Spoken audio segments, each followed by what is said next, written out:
Bonjour les amis, je me trouve présentement encore une fois au marché. Je vais vous montrer des images de qu'est-ce qui a été fait récemment. Ceci était de la roche.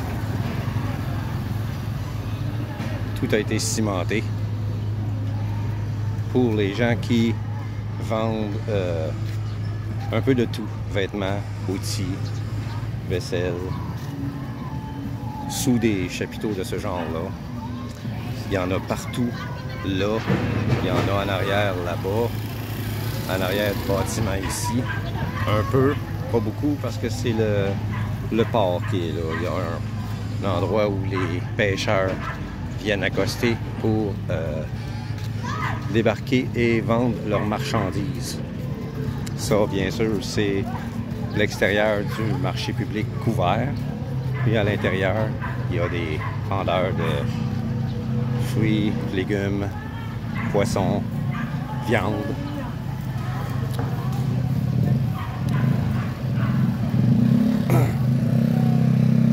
C'est le marché public de Samal. Ici, on peut trouver tout, même des articles scolaires. Il y a des gens qui vendent de la nourriture déjà préparée aussi. J'en ai déjà acheté. J'ai acheté du poulet cordon bleu. Très bon. J'ai beaucoup aimé. Il y a des tables là-bas, au bout, parce qu'en face, il y a plusieurs vendeurs qui font de la nourriture pour les gens. Ici, je ne sais pas à quoi sert ce bâtiment, mais c'est juste en face du poste de police et de pompiers combinés qui est là. Ici, un terrain de basketball couvert qui peut servir à la fois aussi pour le volleyball. Ici, un des camions de pompiers de Samal. Un autre là. Une des voitures de police.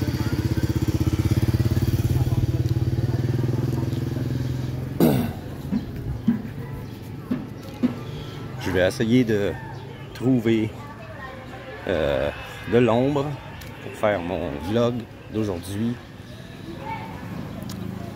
Le titre est « Vivre ou ne pas vivre près d'expats ». De groupes d'expats, de communautés d'expats. C'est le sujet du jour.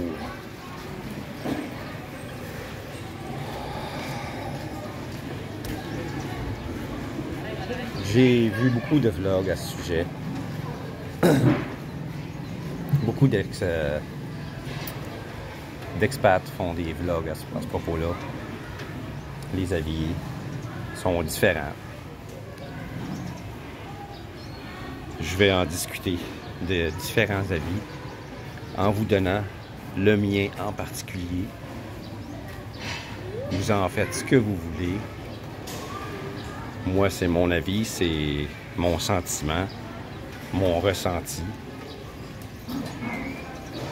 Pour d'autres, ça peut être autre chose et c'est aussi bon que mon avis à moi. Vivre ou non près de groupes d'expats. Il y en a qui ont besoin d'avoir ce sentiment d'appartenance à un groupe. Surtout quand tu te trouves dans un pays aussi différent que les Philippines. La culture est différente, les mœurs sont différentes, la nourriture est différente. Même l'anglais, même s'ils parlent l'anglais, faut parfois réfléchir quand ils nous parlent parce que l'anglais qui est enseigné ici n'est pas le même qui est enseigné chez nous. Ils utilisent parfois les mots différemment dans différents contextes. Donc, oui, on peut les comprendre facilement la plupart du temps. Parfois, il faut réfléchir, il faut demander à répéter.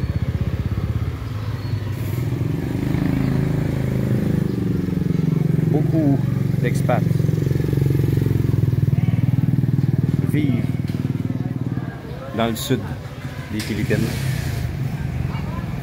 Mais j'ai appris récemment, à ma grande surprise, que le plus grand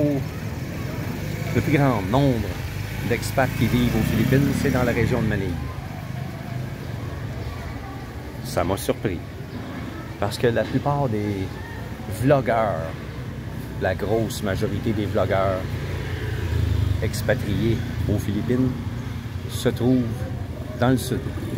Cebu, Negros Oriental, la plupart, Dumaguete, Valencia. Donc, je croyais que la majeure partie des expats étaient là. Mais non, il paraît que c'est dans la région de Manille. Et de ceux qui vivent dans la région de Manille, très peu font des vlogs. Ils sont plutôt discrets.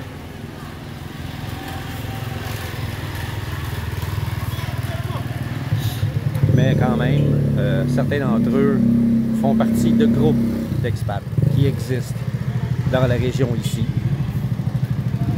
Il y a des groupes d'expats qui existent partout aux Philippines. Si c'est ce que vous recherchez en venant vivre ici, d'avoir comme un sentiment d'appartenance, allez sur Facebook et recherchez des groupes d'expats de votre région, d'où vous vivez. Et je suis à peu près sûr que vous allez trouver.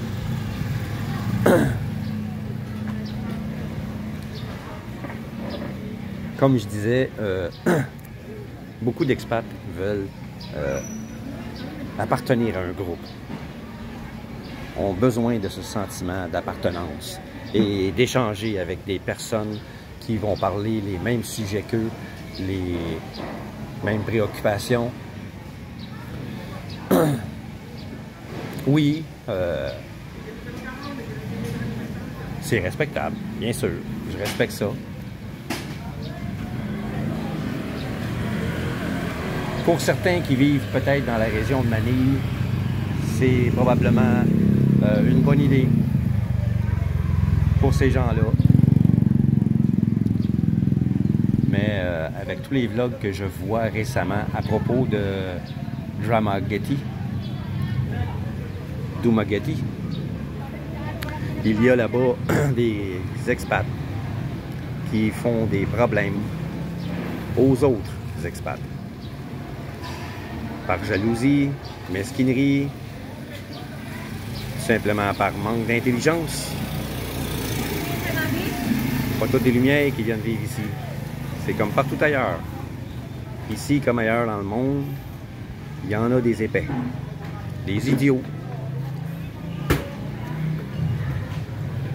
des sans savoir-vivre qui viennent vivre ici avec un visa de touriste.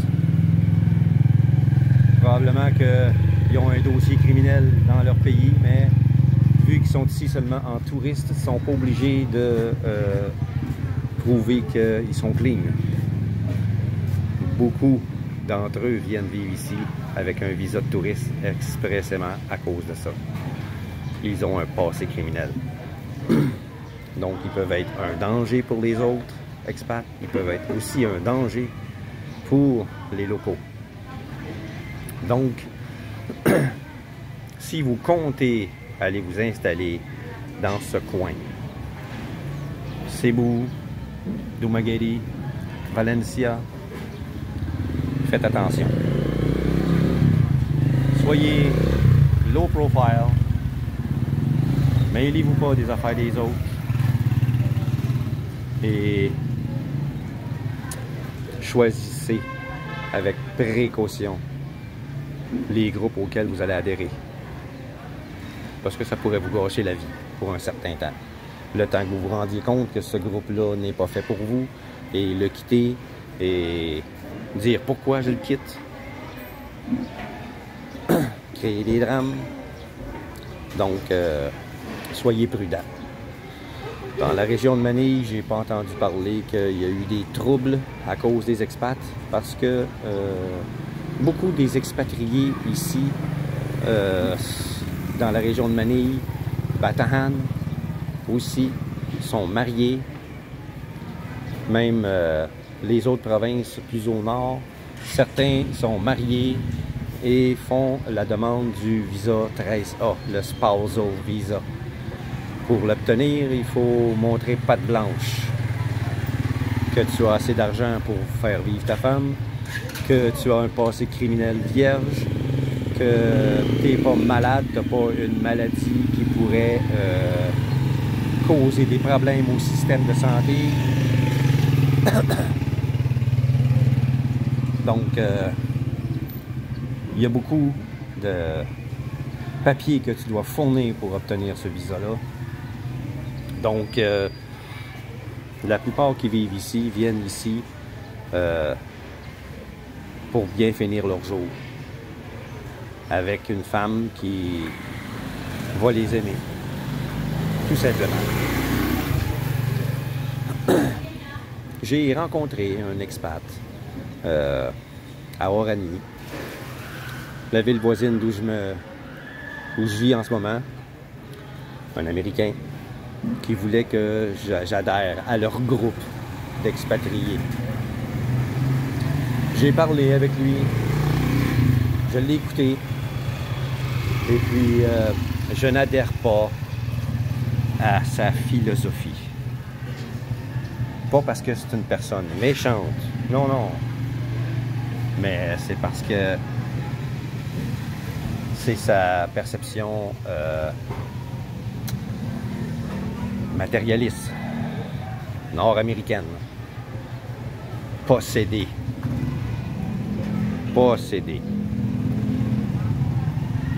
Je l'ai écouté, sa femme était avec lui, toute souriante.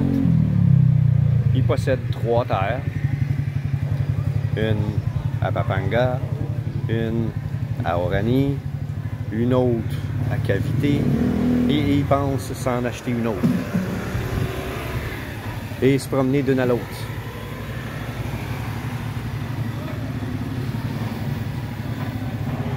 Si c'est son trip, ok, c'est pas le mien.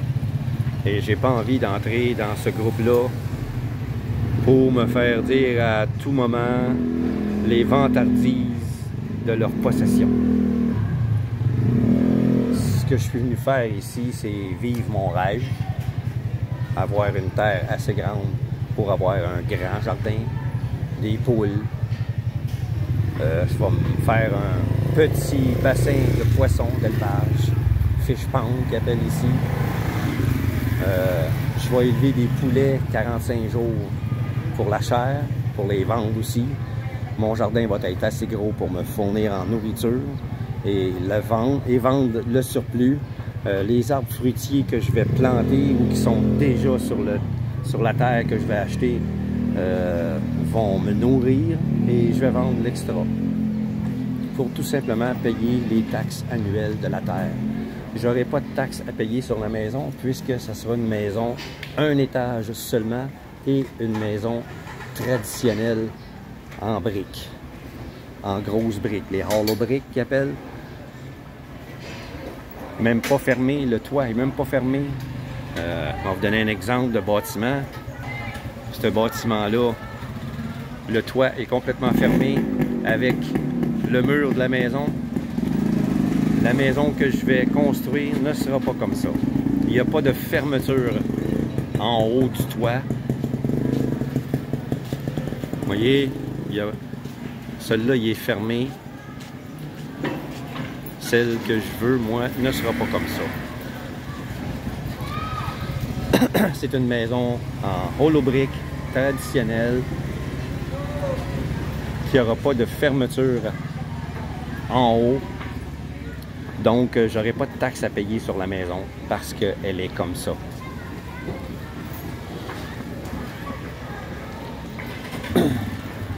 Hello. Hello, good morning.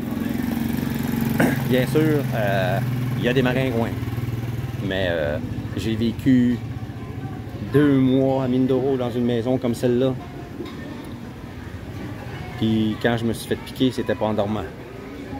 C'était quand j'étais sur la terrasse, puis j'avais pas installé la fan.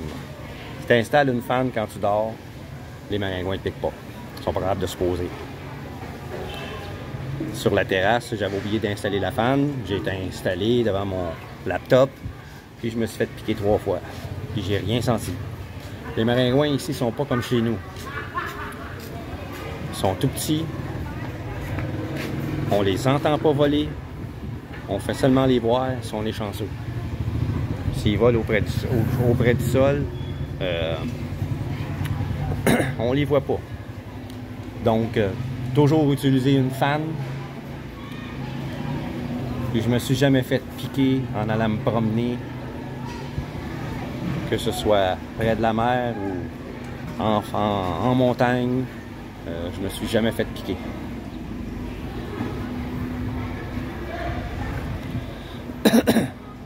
Donc, ça c'est l'avis de...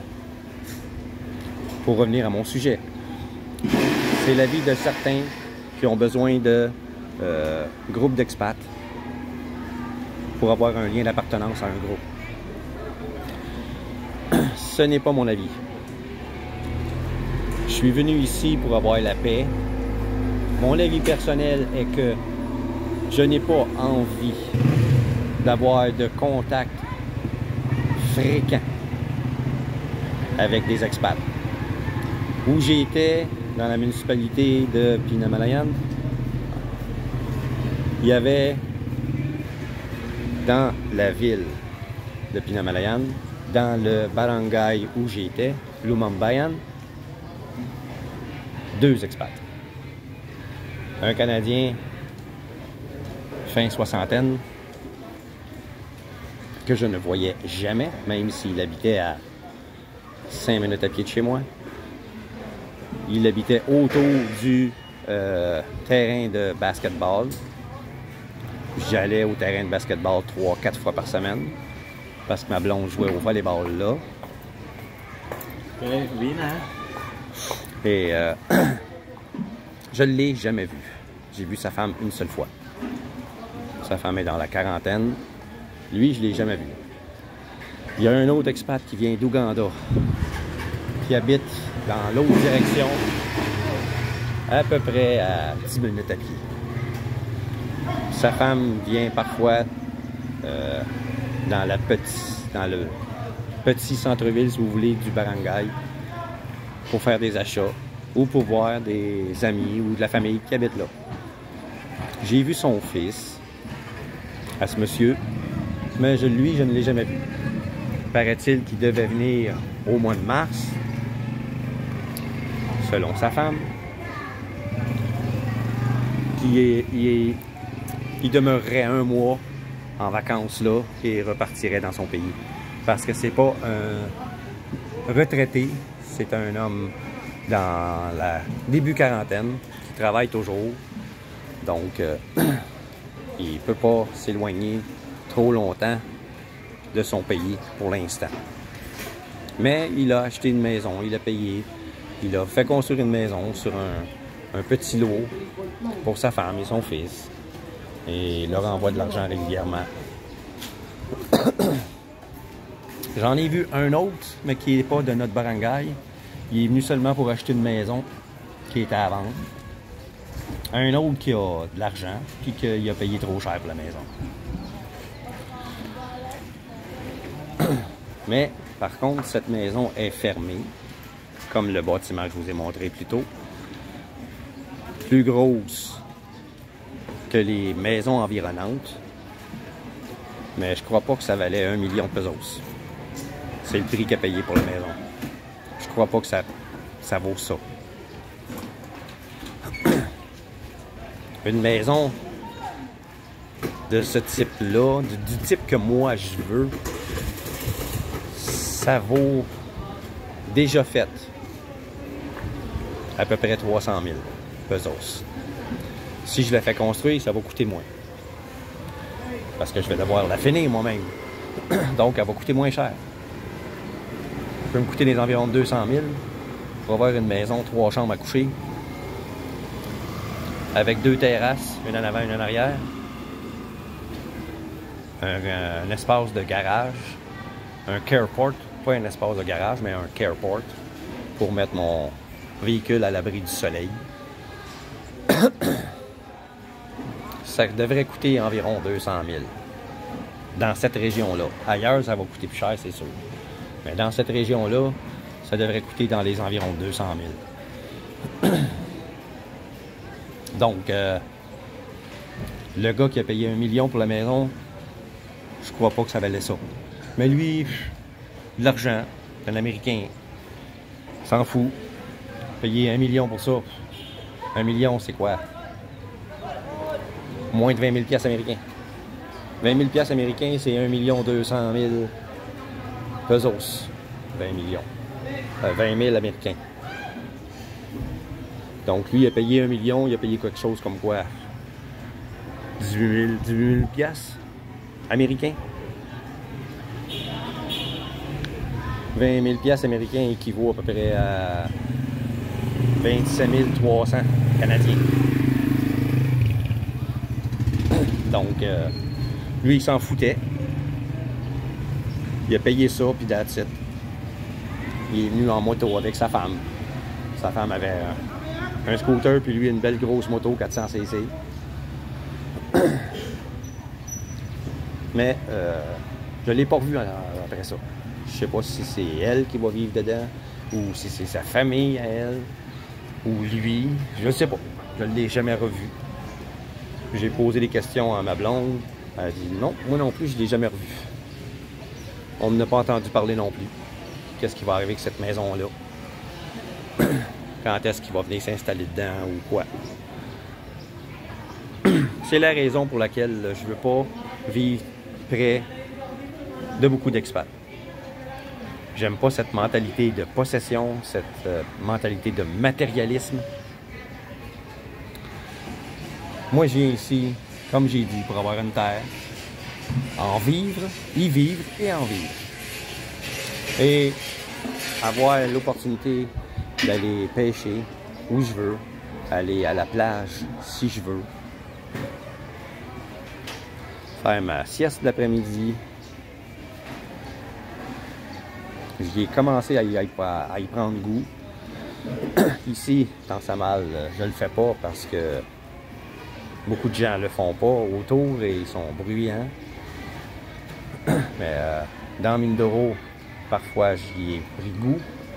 En étant sur ma terre, il va y avoir moins de bruit, moins de voisins, donc je vais pouvoir en profiter. Donc, c'est mon avis personnel. Pour vous, je ne sais pas si une ou l'autre vous convient. Probablement qu'il y a un entre-deux. Faire partie d'un groupe qui pourrait vous venir en aide au cas où, mais ne pas vivre près de groupes d'expats où il y a une grosse concentration d'expats, comme dans la région de Dumaguete ou Cebu. C'est plus compliqué à Dumaguete en ce moment. C'est une destination très prisée de beaucoup d'Américains. J'ai entendu dire que beaucoup d'expats de d'autres pays ont quitté Dumaguete. Certains se sont installés à Valencia, où c'est plus tranquille, et d'autres ont tout simplement quitté la région pour s'en aller à Davao. C'est plus tranquille là-bas. Les expats sont moins idiots, à ce qu'il paraît. Donc, c'est votre choix. C'est à votre choix. Ceci va mettre fin à ce vlog que je trouvais important à faire pour mettre en garde les expats qui voudraient venir s'installer aux Philippines. Si vous avez les moyens, vous aimez la vie rurale, mais la ville très proche, Bataan est intéressante. Pampanga est intéressante. Surtout que c'est pas loin de Baguio, qui est une très belle ville. Plus doux en température, parce que plus haute et plus venteuse, plus fraîche. Vous pouvez aller dans d'autres régions aussi pour ça. Si vous aimez la campagne profonde, Davao est intéressante. Mindoro aussi. C'est près, Mindoro c'est près de Vanille, Davao c'est près de Cebu, où est-ce qu'il y a des aéroports. Si vous devez retourner dans votre pays pour une raison ou pour une autre, Mindoro c'est à peu près 5 heures de distance de Manille, de l'aéroport. Davao, je sais pas, parce que c'est une île différente de Cebu, donc il devra probablement avoir un transport en bateau pour se rendre sur l'île de Cebu ou petit avion. Il y a sûrement un aéroport à Davao. Il y en a un à Pinamalayan. J'ai trouvé ça cette semaine. Je suis resté surpris. Il y a un petit aéroport à Pinamalayan. C'est pas une grosse ville, là. Mais il y a un petit aéroport, donc il y a moyen de transport autre que par la route pour sortir de l'île de Mindoro pour se rendre à l'aéroport à Manille. Donc, ceci va mettre fin à mon vlog. Si les sujets que je traite vous intéressent, si ma gueule vous plaît, abonnez-vous, partagez avec d'autres expats qui pourraient être intéressés à venir vivre ici. Aimez mes vidéos, commentez-les, posez des questions. Ça va me faire plaisir d'y répondre. Je vous remercie et à la prochaine.